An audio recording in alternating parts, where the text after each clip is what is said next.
Apocalypse chapitre 2,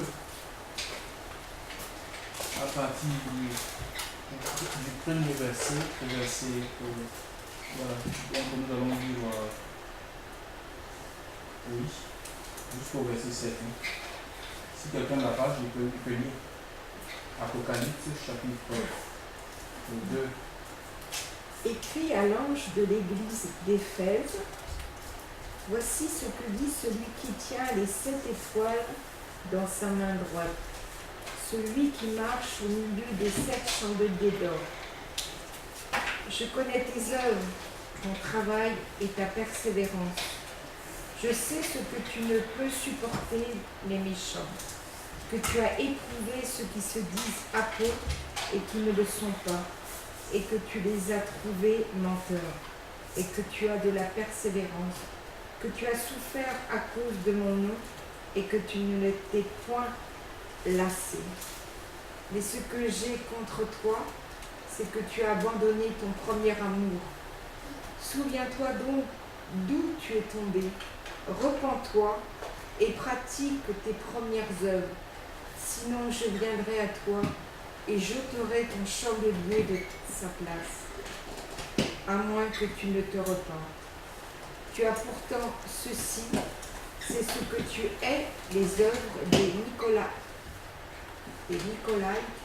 œuvres que je hais aussi. Que celui qui a des oreilles entende ce que l'Esprit dit aux églises. À celui qui vaincra, je donnerai à manger de l'arbre de vie qui est dans le paradis de Dieu. Voilà, donc Apocalypse, c'est un livre écrit par l'apôtre Jean, qui lui a été révélé en fait dans une période critique de sa vie. C'était un apôtre du grec apostolos qui veut dire envoyé. C'était un envoyé de Dieu. Le ministère d'apôtre, c'est un ministère de fondement.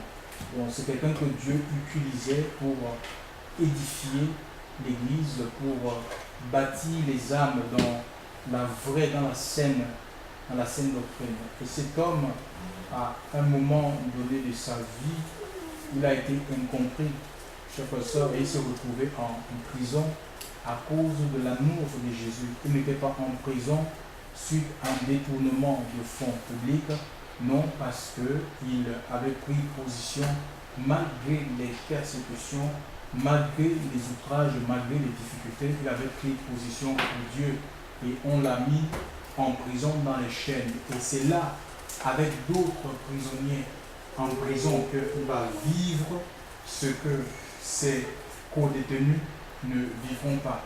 Il sera ravi en esprit, chers frères et sœurs, et Dieu lui révélera des choses. Parce que quand on parle de l'Apocalypse, il dit ôter le voile. Dieu va ôter le voile sur les choses passées, notamment le combat qu'il y a eu entre Satan qui voulait le trône de Dieu et l'archange Michel qui lui défendait le trône du Seigneur. Nous voyons aussi la nouvelle Jérusalem, l'église, chers frères et sœurs, le millénium. Donc voilà, et en même temps, chers frères et sœurs, donc il y aura ce livre, donc ça parle aussi des choses présentes, donc la vie de l'église. Nous avons notamment les lettres aux 7 églises, mais aussi la gloire à venir, alléluia, le règne de Dieu, le règne du Seigneur. Chers frères et sœurs, la vie, en fait, la vie à laquelle le Seigneur nous a appelés, ce n'est pas une vie de tout repos. Le Seigneur nous a jamais dit que venant à lui, notre vie sera tranquille, nous ne connaîtrons pas des luttes, nous ne connaîtrons pas des combats. Et ceux qui nous ont précédés, chers frères et sœurs, dans la marche, dans la foi, les hommes de foi, ils sont pour nous comme des exemples, des modèles à suivre, chers frères et sœurs, à imiter. Ici, l'apôtre Jean aura la vision de l'église. Dieu lui révélera une église, l'église d'Éphèse. Il a eu la vision de cette église. Ce soir, nous allons parler particulièrement de l'église d'Éphèse. Comme Éphèse, c'est une ville. Alléluia. Et dans cette ville-là, il y a l'église du Seigneur. L'église, c'est quoi? Ce sont les appelés. C'est des gens qui ont entendu l'appel du Seigneur et ils sont à sa suite. Alléluia. Et cette église d'Éphèse nous dit avait été éclairée par l'esprit. Elle a eu son quand elle était dans les ténèbres et elle a eu ce qu'on appelle l'éclairage spirituel. C'est comme si c'était un voile. Le voile avait été ôté sur ces personnes-là qui étaient dans la ville d'Éphèse. Parce qu'Apocalypse, ça veut dire ôter le voile. Donc il y a un voile, le voile peut nous empêcher de voir au-delà. Par exemple, ce mur-ci, ça constitue un voile. On ne peut pas voir ce qu'il y a de l'autre côté de la pièce. Et c'est la même chose. Il y a un voile que Satan a jeté dans le monde, le voile de la religion. On ne peut pas voir Dieu à travers la religion, on voit la gloire de Dieu à travers la religion. Et tout à l'heure, nous étions en train de chanter je veux voir ta gloire. Et l'Esprit nous a conduit dans Romains chapitre 3, verset 23, qui tous ont péché et sont privés de la gloire de Dieu. Donc le péché aussi, c'est un voile. Le péché nous sépare de Dieu. Le péché nous prive de la présence de Dieu. Le péché empêche le bras de Dieu de nous voir dans notre vie. Ça empêche le secours. Isaïe 59 dira non, la main de l'Éternel n'est pas trop courte pour sauver, ni son oreille trop dure pour entendre. Ça veut dire que le péché, lorsque une église vit dans le péché constant, la pratique du péché, le fait de commettre le péché endurcit l'oreille du Seigneur, où ça rend Dieu impuissant. Dieu ne peut pas agir, il ne peut pas secourir cette église. Et pourtant, son désir, c'est que tous les hommes soient sauvés, ils parviennent à la connaissance de la vérité. Donc, cette église avait expérimenté, chers frères et sœurs, le don du Saint-Esprit, la présence de Dieu. Il est parlé ici dans ce passage. L'Écriture nous dit que je connais toutes tes œuvres, ton travail et ta persévérance. Je sais que tu ne peux supporter les méchants et que tu as éprouvé ceux qui se disent apôtres et qui ne le sont pas, et que tu les as trouvés menteurs, et que tu les as trouvés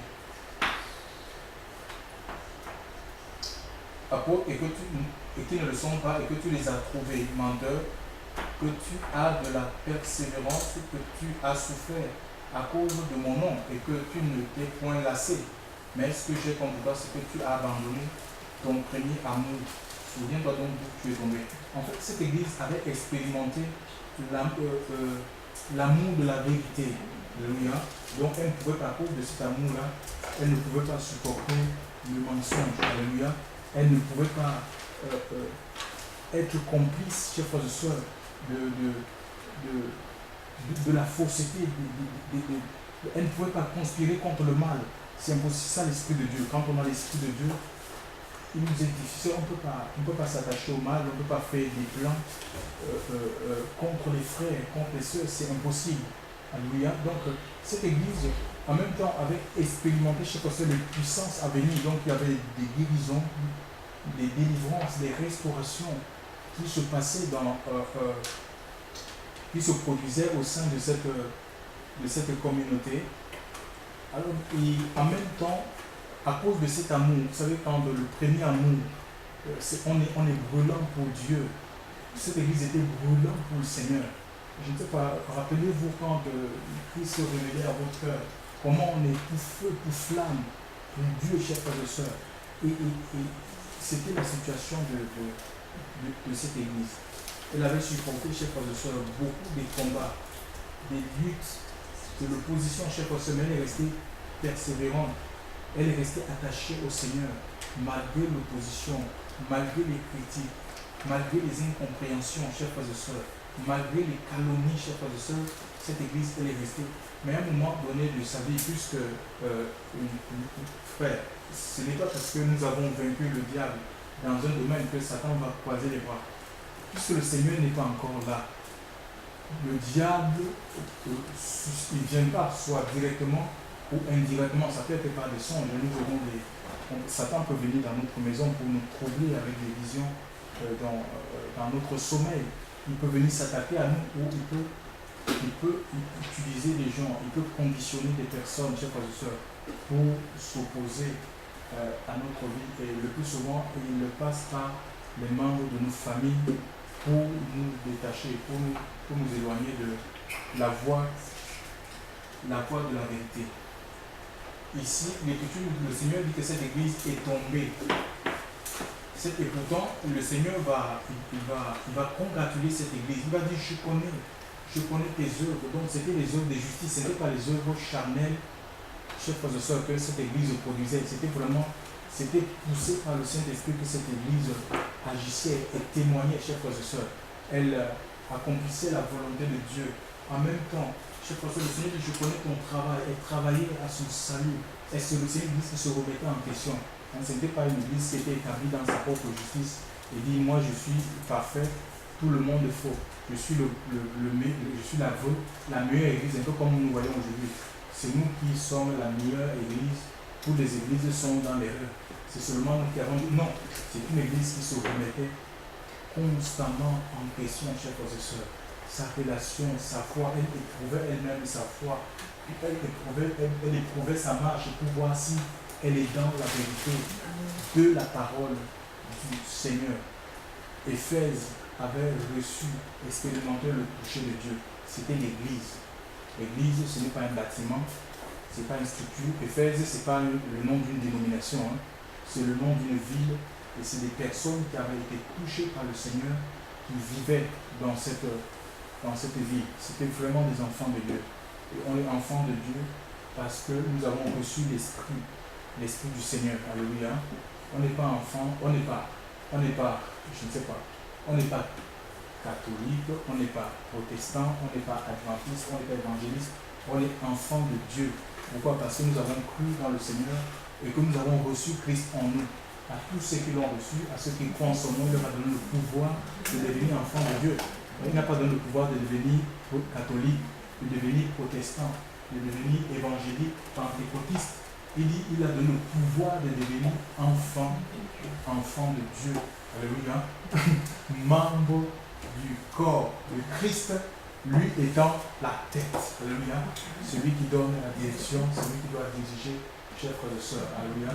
Celui qui doit diriger ta vie, ma vie, nos vies, c'est le Saint-Esprit qui nous a été donné. Alléluia. C'est le guide suprême. Tu n'as pas besoin d'un apôtre ou d'agir sous la dictée d'un comité évangélique, comité des anciens. Chers frères, nous devons agir par conviction parce que nous avons reçu l'Esprit de Dieu. Et c'est Dieu, par son Esprit, qui met des projets dans notre cœur. Alléluia. Ce que Dieu peut me demander à moi de faire, ce n'est pas forcément ce qu'il demandera au frère qui est à côté de moi ou à la sœur en face de moi. Alléluia. Donc on se laisse guider par l'Esprit que nous avons reçu. Cette église, chers frères et sœurs, a connu des luttes, chers frères et sœurs, mais l'Écriture dit qu'elle a supporté, elle est restée persévérante malgré les souffrances, chers frères et sœurs. Alléluia, qu'elle subissait au nom du Seigneur malgré le rejet. Et l'Écriture ne s'est point lassée, elle n'était pas fatiguée.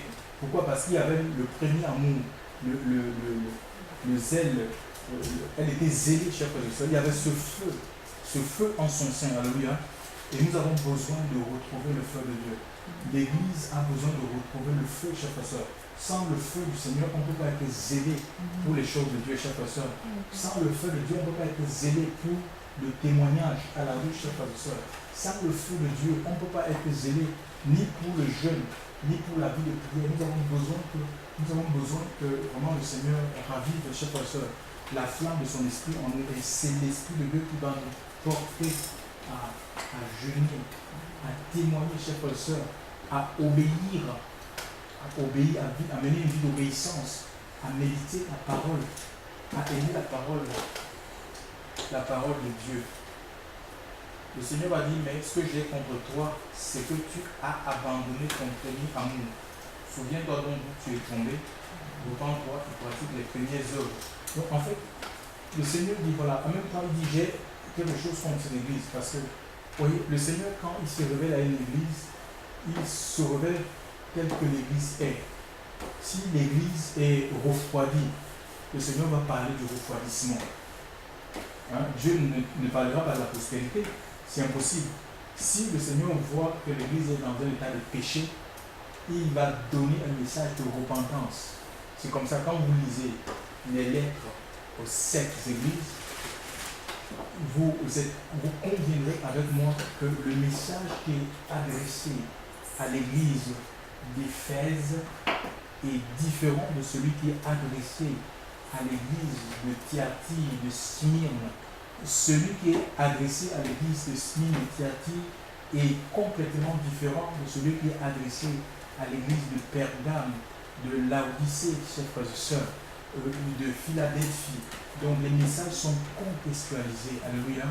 Dieu envoie le message en fonction du contexte dans lequel se trouve l'église. Aujourd'hui, nous assistons à une uniformisation du message. L'unité de l'esprit, ce n'est pas l'uniformisme ou l'uniformité, chers frères et sœurs. Hein? On donne un message. Par exemple, des églises, nous sommes ici, on a des frères en France, et à Paris, et puis on peut dire voilà, ce dimanche, nous devons prêcher, je ne sais pas, le royaume des cieux. Et ici on prêche le royaume des cieux, à Paris on prêche le royaume des cieux. À la même, ce n'est pas la conduite de l'esprit, c'est la chair. Ça ne se passe pas comme ça. Alléluia. Donc c'est l'esprit de Dieu qui parle à l'église. Hein, que celui qui a des oreilles entende ce que l'esprit. L'église n'a pas besoin d'entendre les messages de la chair, les messages qui sont copiés sur Internet, les messages théologiques, les messages de leadership, la prospérité matérielle.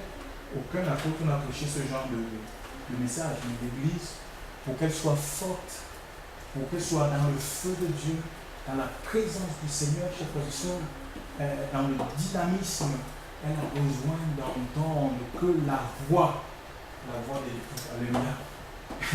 Et elle se fait entendre par l'Esprit que nous avons reçu. Alléluia. Que celui qui a des oreilles entende ce que l'Esprit dit. Le Seigneur va dire à cette église que souviens-toi, donc cette église était tombée. Peut-être sûrement par rapport aux multiples difficultés, chers frères et sœurs, une accumulation de problèmes, de combats et de luttes. Cette église, à un moment donné, elle est tombée, chers frères et sœurs. Donc, elle s'est lassée, elle a croisé les bras. Et le Seigneur va dire à cette église que souviens-toi de là où tu es tombé. Ça dit qu'il nous a donné une mémoire. Pour se souvenir, il faut avoir une mémoire. Alléluia. Nous avons une mémoire. Et la mémoire nous est donnée, le cerveau nous est donné, la conscience que Dieu nous a donnée, c'est pour qu'on se souvienne. Alléluia. Alors chacun, je ne sais pas dans quel péché, dans quel travers, chers frères et sœurs, sommes tombés. Le Seigneur ne nous juge pas. Il nous dit, souviens-toi d'où tu es tombé et répands-toi. Ça veut dire que la repentance, ce n'est pas seulement pleurer sur ses péchés ou pleurer sur le péché qu'on commet et puis aller reproduire après ce péché. Non, il faut, c'est un changement total de vie, chers frères et sœurs, de vision, de mentalité. Hein, ceux qui sont en Christ, nous dit l'Écriture, deviennent des nouvelles créations, les choses anciennes sont passées. Nous devons tourner la repentance et tourner d'eau à son passé, chers frères et sœurs, pour vivre la vie de l'esprit, la vie que le Seigneur nous propose. Ouais, le tout ne suffit pas. D'être touché par le Seigneur, d'être visité par Dieu, de recevoir l'onction, c'est une chose. Mais il faut se maintenir. Ce qui est important, c'est qu'on se maintienne dans l'onction, dans la présence de Dieu. Vous voyez, il y a des gens qui ont été puissamment visités par le Seigneur, mais aujourd'hui, ils sont hors course. Pourquoi? Parce qu'ils n'ont pas persévéré. Il y a beaucoup de mouvements, des hommes de Dieu qui ont mis en place les religions, qui sont devenus des légalistes. C'est parce que, voilà, ils ont cru qu'avec l'onction, ils pouvaient se permettre tout. C'est faux. Même si les gens ne nous comprennent pas, chers frères et sœurs, nous ne devons pas changer la vision, chers frères et sœurs. Nous ne devons pas nous dépositionner par rapport à Dieu. Il faut se maintenir, chers frères et sœurs. Alléluia. Il faut se maintenir. Le Seigneur dit, repens-toi, souviens-toi là où tu es tombé, repens-toi et pratique les premières heures. C'est quoi? Ça dit qu'il faut que continuer à travailler, à persévérer, chers frères et sœurs, à persévérer jusqu'à dans l'obéissance, malgré les critiques, malgré l'opposition, malgré les tentations. Ne dis pas, ah, c'était plus fort que moi. Je ne pouvais rien. Je suis tombé. Ça, je ne pouvais pas. Cette tentation-là, non, je ne pouvais pas. On ne peut pas fonctionner comme ça en dents d'ici. Hein? Quand il y a des occasions de péché qui se présentent, on pêche. Quand le péché ne se présente pas devant nous, on ne pêche pas. Non, chers frères et sœurs. Alléluia. On doit se maintenir dans l'obéissance, chers frères et sœurs. Dans l'obéissance, parce qu'il est dit à celui qui vaincra. Alléluia, il parle dans cette église, à l'église d'Éphèse. À celui qui vaincra, à celui qui vaincra, je donnerai à manger de l'arbre de la vie qui est dans le paradis de Dieu. À celui qui vaincra, c'est pas pour vaincre, il faut être fort et il faut combattre. Hein. C'est un combat. Donc pour le Seigneur, on dit que la vie chrétienne, la vie à laquelle nous appelons, c'est une vie de lutte, c'est une vie de combat. Et l'apôtre Paul, dans le livre de Actes des Apôtres, il dira que c'est par beaucoup de tribulations qu'il nous faut rentrer dans le royaume des cieux. Alléluia. Donc ce n'est pas facile. Alléluia. Donc il faut qu'on se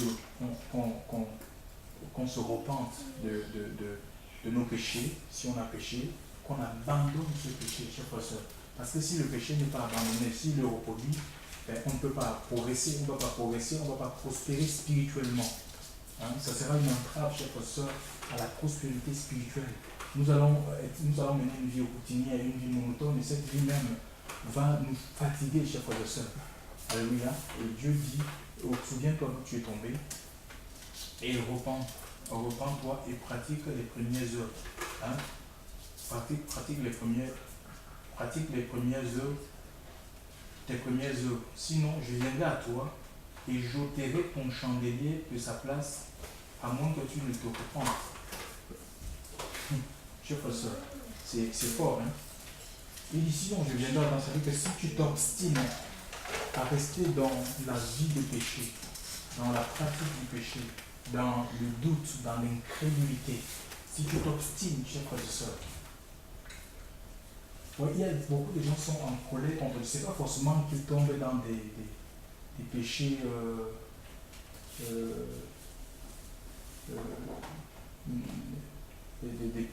des animosités, des choses comme ça, non. Ne serait-ce que le doute et l'incrédulité, l'endurcissement. Beaucoup sont endurcis, ils sont en colère contre Dieu parce qu'ils ont prié, ils ont demandé certaines choses au Seigneur et puis ils n'ont pas vu ces choses. Et ça crée de l'amertume dans le cœur, chers frères. La Bible dit, le Seigneur dit, si tu ne te repens pas, je viendrai à toi et j'ôterai le chandelier. Le chandelier, c'est le pied de lampe, hein, c'est ce qui porte la lampe. Ça veut dire que si le Seigneur ôte le chandelier, ben, la lampe aussi, elle est la lampe avec, c'est la lampe avec, donc, et vous et nous sommes la lumière du monde. Enfin, le chandelier porte la lumière, est fait pour porter la lumière. Et nous sommes la lumière du monde. La lumière du monde. En fait, si le Seigneur enlève le chandelier, ça veut dire que c'est l'esprit avec. Donc je vais ôter, donc ça veut dire qu'on peut perdre l'esprit de Dieu, on peut perdre l'onction. Les gens disent que non, si Dieu ne se repent pas de ses dons, tu peux perdre l'onction. Il dit, je vais ôter, c'est sa présence. Et si, imaginez un peu, éteins la lumière, s'il vous plaît. Vous pouvez éteindre la lumière là. Éteignez la lumière. Donc, éteignez la lumière, s'il vous plaît. Voilà. De l'autre côté aussi.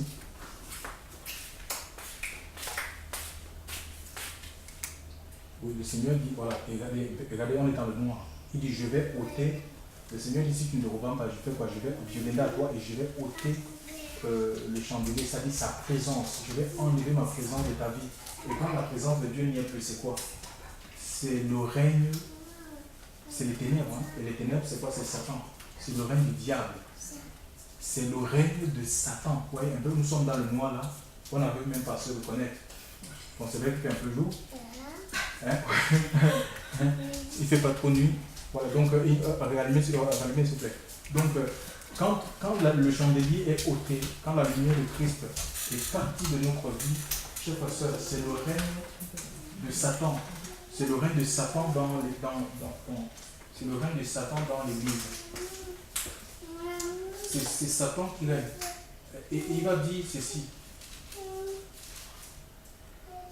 je connais tes œuvres, ta tribulation et ta pauvreté, bien que tu sois riche, et les calomnies de la part de ceux qui se disent juifs et ne le sont pas, mais qui sont une synagogue de Satan. Vous voyez, ça veut dire qu'on peut devenir une assemblée de Satan. Le mot synagogue, c'est assemblée. On peut devenir une synagogue de Satan s'il n'y a plus la présence du Seigneur.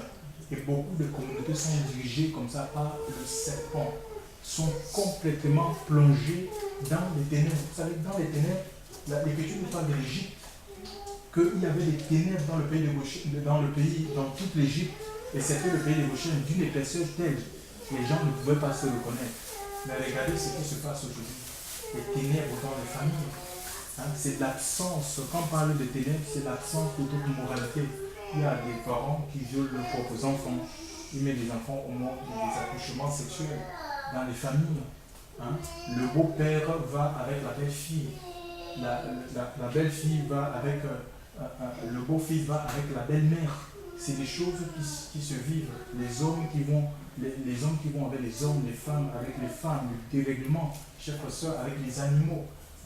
L'exploitation dans le milieu d'entreprise. L'homme exploite l'homme avec des contrats, c'est des contrats précaires. On te maintient dans des contrats précaires pour mieux t'asservir, pour mieux t'exploiter. C'est ce qui se passe, chers soeurs. C'est l'absence de la présence de Dieu. Chers soeurs, c'est pareil, même dans l'église, quand une église n'a plus le chant, quand le chandelier est ôté au milieu d'une communauté, chers soeurs, mais c'est l'homme qui va régner dans cet endroit. C'est Satan. Et c'est ce qu'on voit, les enfants de Dieu qui sont devenus des esclaves des hommes, d'une minorité, chers soeurs. Beaucoup d'enfants de Dieu sont pris en otage par des pasteurs, parce que ces pasteurs, en fait, se sont obstinés. Dieu les a parlé, chers soeurs. Il y a ces hommes de Dieu qui conduisent et qui tiennent le peuple de Dieu dans la servitude, dans l'esclavage, l'exploitation, chers soeurs. Tout est bon à vendre dans les églises. On dépouille les familles, on les prend les terrains, on les prend les maisons, en faisant des chantages spirituels. Dieu va vous bénir, Dieu va investissez pour Dieu, chers frères et sœurs. C'est l'absence de quoi? C'est l'absence parce que, en fait, ces hommes de Dieu, le Seigneur les a parlé, chers frères et sœurs, comme il parle à cette église, mais cette église s'est obstinée dans le péché. Cette église s'est obstinée dans son péché. Le Seigneur dit, si tu ne tombes, souviens-toi que tu es tombé, repens-toi et pratique les premières œuvres, sinon je viendrai à toi. Ça veut dire que si tu ne te repens pas, si tu t'obstines dans ton péché, dans la voie de la rébellion, si tu t'obstines dans la voie de la dissidence, je viendrai à toi et je vais ôter, je vais enlever mon esprit, ma présence. Alléluia. Et bien c'est Satan. Si on est vide de ce procès, c'est Satan qui va prendre possession de notre vie et on va s'égarer, chers frères. On va se perdre. Mais le Seigneur ne nous a pas appelés pour qu'on se perde, chers frères et sœurs. Alléluia. Il ne nous a pas appelés. Dieu ne veut pas qu'on se perde. Alléluia. Et l'apôtre Paul va dire dans Hébreux chapitre 10, verset 32, nous ne sommes pas de ceux qui se retirent que la souffrance. Aussi parce que la souffrance peut nous amener les difficultés, les combats même au milieu de nous. Chers frères, on peut avoir des incompréhensions, des points de désaccord, ça peut nous amener à nous retirer, chers frères. Mais frère, oui, je préfère, tu peux te retirer peut-être d'un milieu, chers frères, et peut-être c'est justifié, mais ne te retire pas de la foi. Alléluia. C'est plus important que tu gardes la foi. Alléluia. Que tu gardes ta foi, que tu gardes ta relation avec le Seigneur. Alléluia. Parce que ce n'est pas le milieu qui nous sécurise. C'est ta relation, c'est ton intimité, chers frères, avec Dieu qui maintient la présence du Seigneur. Alléluia. La présence de l'Esprit en nous. Alléluia. Nous avons besoin de l'Esprit de Dieu, chers frères et sœurs, chaque jour de notre vie. Nous avons besoin d'être renouvelés constamment, d'être renouvelés, chers frères et sœurs, dans l'esprit, dans la présence. Et l'apôtre Paul va dire, dans la présence de Dieu, l'apôtre Paul va dire, ne vous enivrez pas du vin, c'est de la débauche. Soyez, au contraire, oui, renouvelés, oui. Ne vous enivrez pas du vin, c'est de la débauche. Soyez au contraire remplis de l'esprit. Soyez remplis de l'esprit de Dieu. Et chers frères et sœurs, vous savez pourquoi l'esprit part? L'esprit peut partir de notre vie à cause de l'obstination, mais aussi l'esprit peut partir parce qu'on l'a attristé. on peut attrister l'Esprit de Dieu. On peut attrister, il y a beaucoup de choses qui peuvent amener l'Esprit à être attristé. Par exemple, les clameurs, les animosités,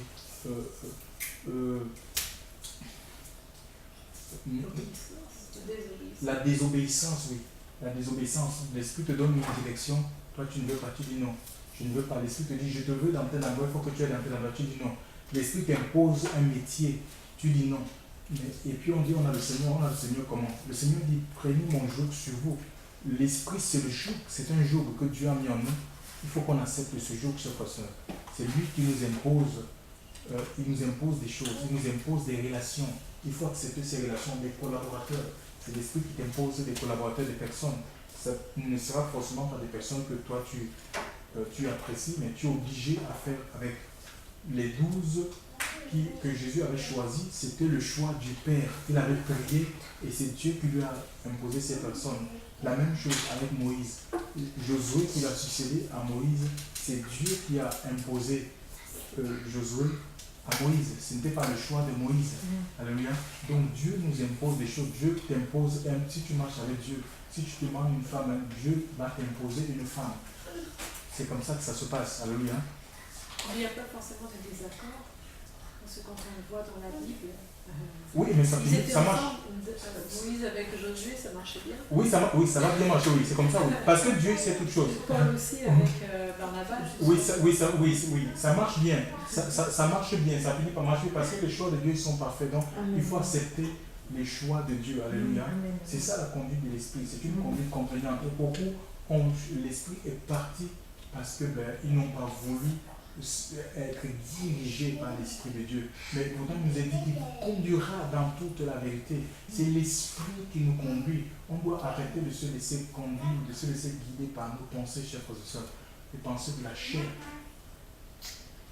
Aussi. Et l'Esprit, l'Écriture nous dit, n'attristez pas l'Esprit de Dieu par lequel vous avez été scellés pour le jour de la rédemption. C'est écrit dans le livre d'Éphésiens, chapitre, je crois que c'est le chapitre 4 d'Éphésiens et verset 30. N'attristez pas l'Esprit de Dieu par lequel vous avez été scellés pour le jour de la Éphésiens. N'attristez point le Saint-Esprit de Dieu par lequel vous avez été scellés pour le jour de la rédemption. Éphésiens 4. Oui, voilà, pour le jour de la rédemption. Donc il y a un jour, le jour du rachat, le jour où le Seigneur viendra nous enlever. Et nous avons été scellés, chers frères et sœurs, pour que l'Esprit de Dieu nous entraîne jusqu'à ce jour. Alléluia. C'est pourquoi il a dit à celui qui vaincra, je donnerai l'arbre, mangera l'arbre de la vie qui se trouve dans le paradis de mon Dieu. Parce que l'objectif final, c'est de vivre dans la présence de Dieu pour toujours. Et celui qui nous conduit, c'est l'Esprit que nous avons reçu. Donc, il faut persévérer, chers frères et sœurs, au milieu de l'apostasie, chers frères et sœurs, de plus en plus grandissant, même au milieu du peuple de Dieu, l'amour du plus grand nombre qui refroidit, les gens qui abandonnent l'amour de Dieu au détriment de l'amour du monde, l'amour de la chair, ils veulent vivre dans la chair, les appétits de la chair, chers frères et sœurs, les persécutions, au milieu des persécutions, des outrages, des incompréhensions, celui qui persévérera, chers frères et sœurs, jusqu'à la fin. La Bible nous dit que celui-là seul sera sauvé. Alléluia. Le salut, c'est pour ceux qui sont persévérants. Alléluia. Les gens qui seront enlevés, c'est les gens qui ont le fruit de l'esprit qui s'appelle la patience. Qui sont patients, persévérants dans les épreuves, dans les difficultés. Le Seigneur va les trouver, chers frères et sœurs, au bon endroit, chers frères et sœurs, au bon moment. Et il partira. Il partira avec eux. Que le nom du Seigneur soit béni. Soyez encouragés, soyez fortifiés. C'est une vie de combat. C'est une vie de lutte. Maintenons-nous dans la présence du Seigneur. Alléluia. Il va nous soutenir, il va nous fortifier. Et plus nous subissons les choses, c'est comme ça que notre chair meurt. Nous mourrons en nous-mêmes, chers frères. Et la vie de Christ devient, on ne peut plus visible en nous, sa présence, son onction, sa force. Alléluia. C'est ce qui nous permet de tenir. Que son nom soit béni. Merci. Merci Seigneur. Tu es le Père de tous. Je chante comme David. L'Esprit de Dieu, gît en moi. Chante comme David. Quand les